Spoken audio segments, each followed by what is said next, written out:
नमस्कार, मैं छाया सिंह एक बार फिर से आप सभी लोगों का स्वागत करती हूँ आपके अपने चैनल छाया एफिलिएशन ज्ञान पे।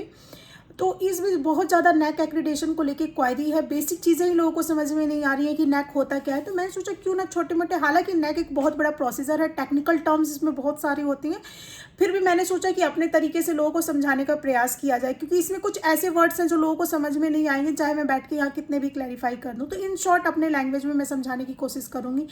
नैक होता क्या है, कौन इसके लिए अप्लाई कर सकता है, इसका प्रोसीजर क्या होता है, किस तरीके से ये काम करता है, और किसी कंडीशन में आप फेल हो गए तो आपके पास क्या ऑप्शन होता है।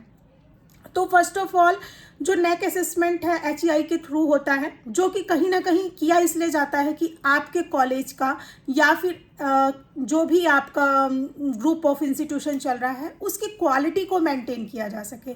स्पेसिफिकली ये जो अप्लाई कर सकते हैं, जो बेसिक क्राइटेरिया है अप्लाई करने का है, वो वही लोग कर सकते हैं जिनका कम से कम परमानेंट मान्यता हो, मतलब 2 बैच पास आउट हो, 3rd रॉ में हो। तो इन शॉर्ट अगर अपने लैंग्वेज में मैं समझाऊं तो वो यही होगा कि प्रोविजनल ना हो कि परमानेंट एफिलिएशन हो। क्योंकि अगर आप नेक के ऑफिशियल वेबसाइट पे जाके उनकी गाइडलाइन को पढ़ेंगे तो उन्होंने वहाँ पे ये लिखा है कि 2 बैच पास आउट हो। तो 2 बैच पास आउट होने का ये मतलब है कि 3rd रो में रहेगा, तो आपको अप्लाई करने का अपॉर्चुनिटी मिल जाएगा। देन उसके बाद जो सेकंड चीज़ें आती हैं वो ये आती हैं कि आपका AISHE के पोर्टल पर रजिस्ट्रेशन हो, ताकि आपको आइडेंटिफाई किया जा सके कि आप किसी UGC यूनिवर्सिटी से रिकॉग्नाइज हैं या नहीं है। कोई भी university, deemed to be university, autonomous या फिर सेल्फ फाइनेंस, कोई भी इसके लिए अप्लाई कर सकता है। बस जो मैंने 2 कंडीशन बताई है, AISHE रजिस्ट्रेशन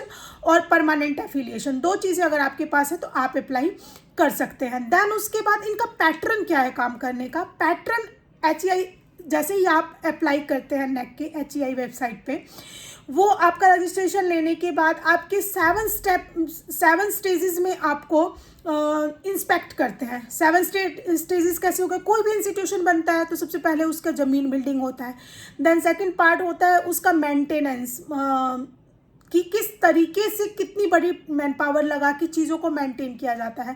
थर्ड पार्ट होता है उसका फाइनेंस, ITR बैंक बैलेंस वगैरह हो गया। फोर्थ हो गया कि वो इनोवेटिव रिसर्च कितना करता है। देन उसके बाद जो एस्पेक्ट्स आते हैं कॉलेजेस स्टूडेंट्स को लेके आके, जो बच्चे पढ़ रहे हैं वो सेटिस्फाइड हैं या नहीं। हालांकि ये लास्ट स्टेप होता है, बच्चों में बाद में बच्चों से रिव्यू लिया जाता है। आजकल तो डिजिटल रिव्यू होता है, और उससे पहले स्टाफ्स को। तो ये 6-7 स्टेप्स होते हैं जिसमें सारी चीज़ों को एनालाइज किया जाता है। तो ओवरऑल इससे आपको ये बेनिफिट होता है कि आप अपने रिसोर्सेज को कितना यूटिलाइज कर सकते हैं और किस पैटर्न में चल रहे हैं, वो सारी चीज़ें लिखित में आपको मिल जाती हैं। आपको खुद को रिप्रेजेंट करने के लिए एक तो सिंपल आप ज़मीन बिल्डिंग का पेपर लेके दिखा रहे हैं, और एक वो पैटर्न है जहाँ पे आपको ग्रेड मिल गया, जहाँ पे ऑलरेडी आपको कुछ दिखाने की ज़रूरत नहीं है। जिसके सामने आप रिप्रेजेंट खुद के इंस्टीट्यूशन को करेंगे, वो ऑटोमेटिक समझ जाएगा कि दे आर वेल इक्विपाइड, और कोई भी सिचुएशन हो, साइंटिफिक हो या कोई भी सिचुएशन हो, ये तुरंत उस चीज़ का रिप्लाई कर पाने के लिए सक्षम है। तो वो होता है नेक एक्रीडेशन। सिचुएशन कुछ भी हो, आपका इंस्टीट्यूशन कैपेबल है उसको हैंडल करने के लिए। तो नेक एक्रीडेशन मेन यही होता है।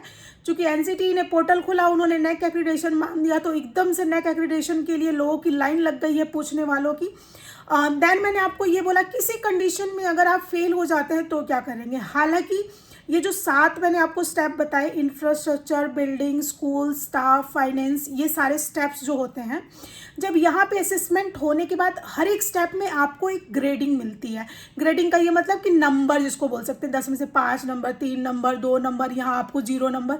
तो लास्ट में एक फाइनल आपका CGPA निकलता है, एक रेशो निकलता है कि जिसके बिहाफ पे ये डिसाइड किया जाता है कि आपकी ग्रेड A है, B है, C है या D है। ठीक है, तो ये सारी चीज़ें होती हैं। ग्रेडिंग, अगर किसी कंडीशन में आप अपने ग्रेडिंग से सेटिस्फाइड नहीं है तो रीअसेसमेंट के लिए आप अप्लाई कर सकते हैं। कोई लिमिटेड मौका नहीं है कि एक बार कर दिया तो दोबारा नहीं कर सकते। प्रोसेस ये टाइम टेकिंग है, 3 स्टेज में चीज़ें चलती हैं। पहले आप रजिस्ट्रेशन करते हैं, देन वहाँ से आपके रजिस्ट्रेशन को एक्सेप्ट किया जाता है।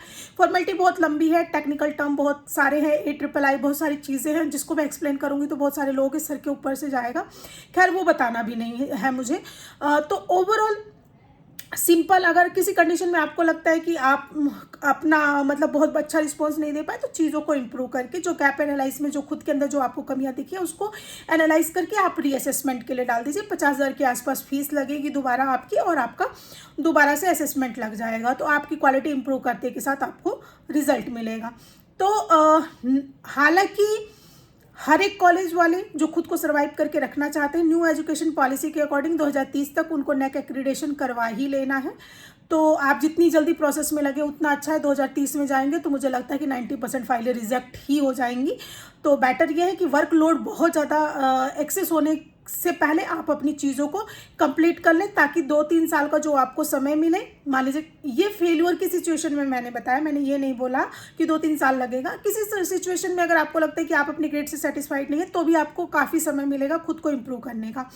तो आप अभी से लग जाए, चीज़ों को इम्प्लीमेंट कर दें, क्योंकि आगे कोई भी इंस्टीट्यूशन, ना कोई हॉस्पिटल NABH के बिना सर्वाइव कर पाएगा, और ना ही कोई कॉलेज NBA और NAC के बिना। NBA टेक्निकल्स के लिए होता है, वो मैं किसी और उसमें बताऊंगी। जो NAC होता है वो नॉर्मल इंस्टीट्यूशन के लिए होता है। तो अगर नहीं है तो वो सर्वाइव नहीं कर पाएंगे। तो उम्मीद करती हूँ कि आपको मेरी वीडियो अच्छी लगती होगी। अगर अच्छी लगती है तो मेरे चैनल को लाइक शेयर सब्सक्राइब करना ना भूलें। कल फिर मैं एक बार किसी इंटरेस्टिंग टॉपिक के साथ आप लोगों के बीच आऊँगी, और उसके बारे में आप लोगों को इन्फॉर्मेशन देने का प्रयास करूँगी।